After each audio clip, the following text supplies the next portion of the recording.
Open the Start menu by clicking on the Windows icon. Click on the Settings gear icon. In the Settings window, click on Accounts. On the left side of the Accounts settings, click on Sign-in Options. In the Sign-in Options, under the Password section, click on the Add button. A new window will appear, prompting you to set up a password. Enter the desired password in the New Password field. Re-enter the password.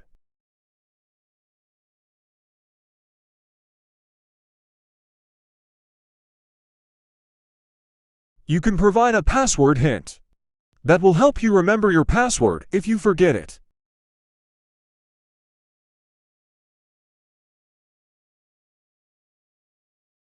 Click on the Next button and click on the Finish button.